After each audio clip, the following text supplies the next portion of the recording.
ಯಾರು ನಿಮ್ಮ ವಿರುದ್ಧ ತುಂಬ ಪಿತೂರಿ ಮಾಡ್ತಾ ಇದ್ದಾರೆ ಅನ್ನಿಸ್ತಾ ಇದೆಯಾ ನಿಮಗೆ? ಏನು ಕೆಲಸ ಮಾಡಿದ್ರೂ ಕೂಡ ಯಾಕೋ ಆಗ್ತಾ ಇಲ್ಲ ಅನ್ನುವಂತಹ ಒಂದು ಹಿಂಸಾತ್ಮಕವಾದಂತಹ ಮನಸ್ಸಿನಲ್ಲಿರುವಂತಹ ನೋವು ಆಗ್ತಾ ಇದೆಯಾ?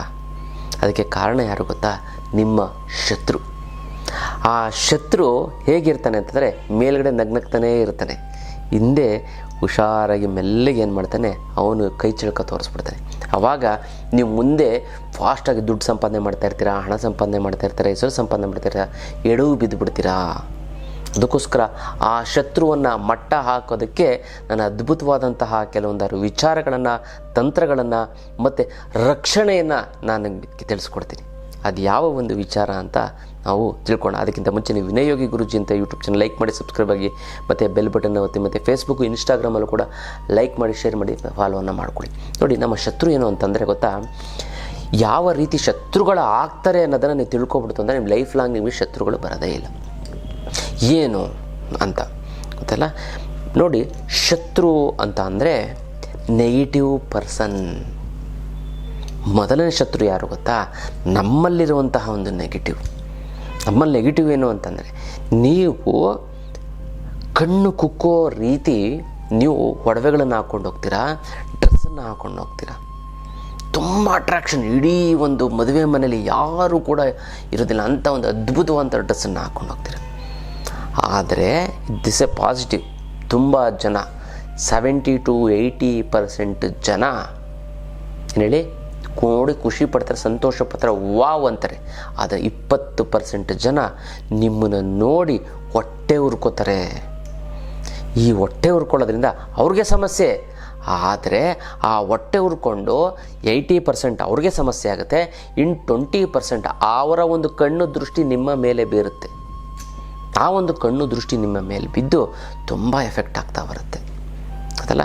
ಅದಕ್ಕೋಸ್ಕರ ಆ ಒಂದು ಕೆಲವೊಂದಾರು ವಿಚಾರಗಳನ್ನು ನೀವು ತಿಳ್ಕೊಬಿಡ್ತು ಅಂತಂದರೆ, ಯಾವ ಶತ್ರುವಿನ ಒಂದು ಕಣ್ಣಿನ ದೃಷ್ಟಿ ನಿಮ್ಮ ಮೇಲೆ ಬೀಳೋದಿಲ್ಲ. ಯಾರ ಕಣ್ಣು ದೃಷ್ಟಿ ಬಿದ್ದರೂ ಒಂದು ದೃಷ್ಟಿ ತೆಗೆದ್ರೆ ಸರಿ ಹೋಗ್ಬಿಡ್ತದೆ. ಆದರೆ ಶತ್ರುವಿನ ಕಣ್ಣು ದೃಷ್ಟಿ ಬಿತ್ತು ಅಂತಂದರೆ ದೃಷ್ಟಿ ತೆಗೆಯೋದ್ರಿಂದ ಅದು ಹೋಗಲ್ಲ.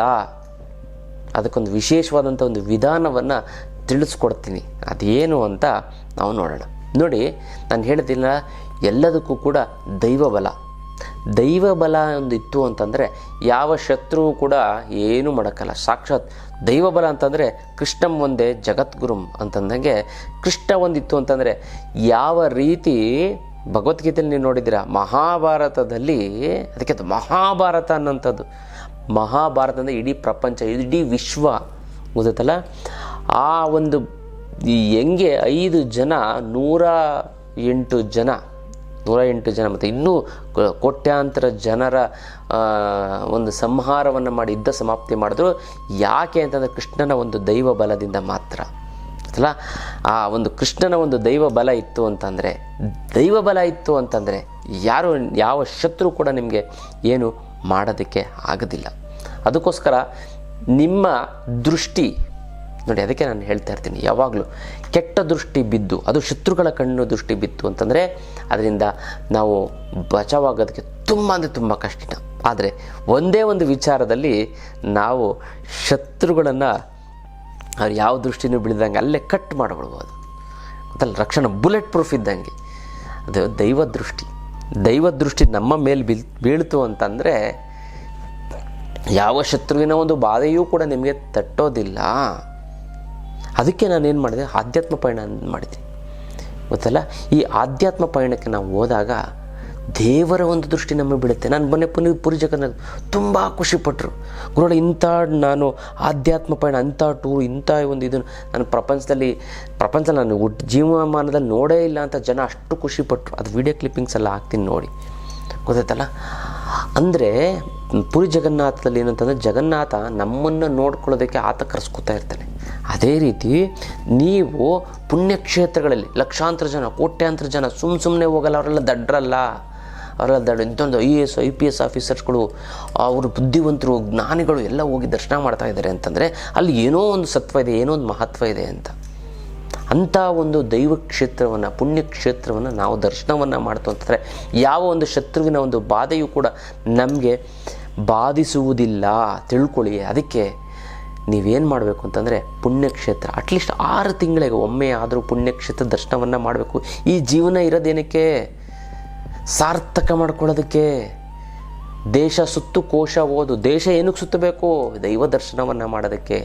ಕೋಶ ಏನಕ್ಕೆ ಓದು? ಆ ದೇವರ ಬಗ್ಗೆ ತಿಳ್ಕೊಳ್ಳೋದಕ್ಕೆ ಕೋಶ ಓದು ಅಂತ ಹೇಳ್ತಾರೆ ಅಲ್ಲ. ಅದಕ್ಕೋಸ್ಕರ ನಾವು ಮುಂದಿನ ತಿಂಗಳು ಈ ಕೇರಳ ಅನಂತ ಪದ್ಮನಾಭ ಸ್ವಾಮಿಯ ದರ್ಶನಕ್ಕೆ ಹೋಗ್ತಾ ಇದ್ದೀವಿ. ಆಧ್ಯಾತ್ಮ ಪಯಣ ಅದ್ಭುತವಾಗಿರುತ್ತೆ. ಎಲ್ಲ ನಾವೇ ಊಟ ತಿಂಡಿ ವಸತಿ AC ರೂಮು 3 nights 4 days. ಯಾಕಂದರೆ ಬ್ರಾಹ್ಮಿ ಮುಹೂರ್ತದಲ್ಲಿ ನಾವು ದರ್ಶನವನ್ನು ಮಾಡಿಸೋದ್ರಿಂದ ನಿಮಗೆ ಅದ್ಭುತವಾದಂಥ ಒಂದು ಪ್ರತಿಫಲ ಸಿಕ್ಬಿಡುತ್ತೆ.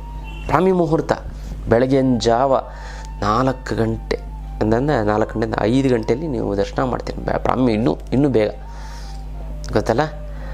ಹಾಗಾಗಿ ನೀವೊಂದು ಅದ್ಭುತವಾದಂತಹ ಒಂದು ದರ್ಶನವನ್ನು ನೀವು ಮಾಡ್ತೀರಾ. ಆ ದರ್ಶನ, ಆ ದೇವರ ಒಂದು ಪಾಸಿಟಿವ್ ಎನರ್ಜಿ ನಮ್ಮ ಮೇಲೆ ಬೀಳ್ತು ಅಂತಂದರೆ ತುಂಬ ಅನುಕೂಲ. ಅದು ನೆಕ್ಸ್ಟು ನಾವೇನು ಮಾಡ್ತೀವಿ ಅಂತಂದರೆ ಒಂದು ಆಧ್ಯಾತ್ಮ ಪಯಣದಲ್ಲಿ ಈ ಕಾಮಾಖ್ಯ ಕರ್ಕೊಂಡು ಹೋಯ್ತು. ಅದು ವೆರಿ ಪವರ್. 52 ಶಕ್ತಿಪೀಠದಲ್ಲಿ ತುಂಬ ಪ್ರಮುಖವಾದಂಥ ಒಂದು ಶಕ್ತಿಪೀಠ. ಈ ಒಂದು ಶಕ್ತಿಪೀಠವನ್ನು ಎಲ್ಲ VIP ಯಾವಾಗಲೂ ನಮ್ಮ ಒಂದು ಫೇಮಸ್ ಆಗಿರುವಂತಹ ಒಂದು ಮಿನಿಸ್ಟ್ರಿ ಯಾವಾಗಲೂ ತಿಂಗಳಿಗೆ ಒಂದು ಸರಿ ಹೋಗ್ತಾರೆ. ಅದು ಯಾರು ಅಂತ ನಾನು ತಿಳಿಸ್ಕೊಡ್ತೀನಿ ಆಧ್ಯಾತ್ಮ ಪಯಣಕ್ಕೆ ಬಂದಾಗ, ತೋರಿಸ್ತೀನಿ ಬೇಕಾದ್ರೆ ಅವ್ರನ್ನ. ಆ ಶಕ್ತಿಪೀಠವನ್ನು ದರ್ಶನ ಮಾಡಿದ್ದೇ ಆಯಿತು ಅಂತಂದರೆ ಜನ ವಶೀಕರಣ. ಅದು ಯೋನಿಪೀಠ. ಅಲ್ಲಿ ತಾಯಿಯ ಒಂದು ಯೋನಿ ಇದೆ. ಮಕ್ಕಳಾಗಲಿಲ್ಲ ಅಂದರೆ ಮಕ್ಕಳಾಗ್ಬಿಡ್ತದೆ. ಅಲ್ಲಿ ಹೋಗಿ ದರ್ಶನ ಮಾಡ್ತು ಅಂತಂದರೆ. ಮದುವೆ ಆಗಲಿ, ನಿಮ್ಮ ಮಕ್ಳಿಗೆ ಮದುವೆ ಆಗಿಲ್ಲ ಅಂತಂದ್ರೆ ಹೋಗಿ ಹರಿಸ್ಕೊಂಡು ಒಳ್ಳೆ ಸುಂದರವಾದಂಥ ಒಂದು ಸೊಸೆ ನಿಮಗೆ ಸಿಗ್ತಾಳೆ. ನಿಮ್ಮ ಮಗನಿಗೆ ಬೇಕಾಗಿರ್ತಕ್ಕಂತಹ ಒಂದು ಸೊಸೆ ನಿಮಗೆ ಸಿಗ್ತಾರೆ. ಅದಕ್ಕೋಸ್ಕರ ದರ್ಶನವನ್ನು ಮಾಡಿ ಕಾಮಾಖ್ಯ. ವಿಚಾರ ಹೇಳ್ತಾ ಒಂದು ತುಂಬ ಇದೆ ಅದಲ್ಲ. ಈ ಥರ ಒಂದು ಅದಾದಮೇಲೆ ಕಾಶಿ ಮತ್ತು ಅಯೋಧ್ಯೆಗೆ ಹೋಗ್ತಾ ಇದ್ದೀವಿ. ಮತ್ತು ಅದಾದ ನೆಕ್ಸ್ಟ್ ತಿಂಗಳು ಈ ಒಂದು ಪುರಿ ಜಗನ್ನಾಥಕ್ಕೆ ಹೋಗ್ತಾ ಇದ್ದೀವಿ. ಇದಕ್ಕೆಲ್ಲ ನೀವು ನಮ್ಮ ಆಫೀಸಿಗೆ ಕರೆ ಮಾಡಿ ನಿಮ್ಗೆ ಸಿಗ್ತಾ ಹೋಗುತ್ತೆ. ಅದಕ್ಕೋಸ್ಕರ ನೀವೇನು ಮಾಡಬೇಕು? ಶತ್ರುವಿನ ಬಾಧೆ ಕಣ್ಣು ದೃಷ್ಟಿ ನಮ್ಮ ಬೀಳು ಅಂದರೆ ದೈವ ದೃಷ್ಟಿ ನಮ್ಗೆ ಬೀಳಬೇಕು. ಅಂದರೆ ಅಟ್ಲೀಸ್ಟ್ ನಾನೇನು ಹೇಳ್ತೀನಿ, ನಿಮ್ಮ ಒಂದು ವಾರಕ್ಕೆ ಒಮ್ಮೆ ಆದರೂ ದೇವರ ದರ್ಶನಕ್ಕೆ ಹೋಗಿ, ನಿಮ್ಮ ಮನೆ ಸುತ್ತಮುತ್ತ ಇರುವಂಥ ದರ್ಶನಕ್ಕೆ ಹೋಗಿ. ಹೋಗೋದೇ ಇಲ್ಲ, ಭಾಳಷ್ಟು ಜನ ಬ್ಯುಸಿ ಆಗಿಬಿಡ್ತೀರ. ಹೋಗಬೇಕು. ಯಾಕಂದರೆ ದೇವರ ಒಂದು ಪಾಸಿಟಿವ್ ಎನರ್ಜಿ ನಮ್ಮ ಮೇಲೆ ಬೀಳಕ್ಕೆ. ಹತ್ರ ಹೋಗಿ ನಿಂತ್ಕೊಂಡು ನೋಡಿ. ಬೇರೆ ಕಡೆ ನಿಮ್ಗೆ ಕಷ್ಟ ಆಗ್ಬೋದು. ಹತ್ರ ಹೋಗಿ ನಿಂತ್ಕೊಂಡು ನೋಡಬೇಕು. ನೋಡಿ ತದೇಕ ಚಿತ್ತದಿಂದ ಕಣ್ಣು ದೃಷ್ಟಿಯಿಂದ ನೋಡಿ. ಇದು ಕಣ್ಣನ್ನು ಮಿಟುಕಿಸ್ದೆ 30ರಿಂದ 40 ಸೆಕೆಂಡ್ ದೇವರ ದರ್ಶನವನ್ನು ಹಂಗೆ ನೋಡಬೇಕು, ಕೈ ಮುಕ್ಕೊಂಡು. ಭಗವಂತ ನಿನ್ನ ದೃಷ್ಟಿ ನನ್ನ ಮೇಲೆ ಬೀಳಲಿ.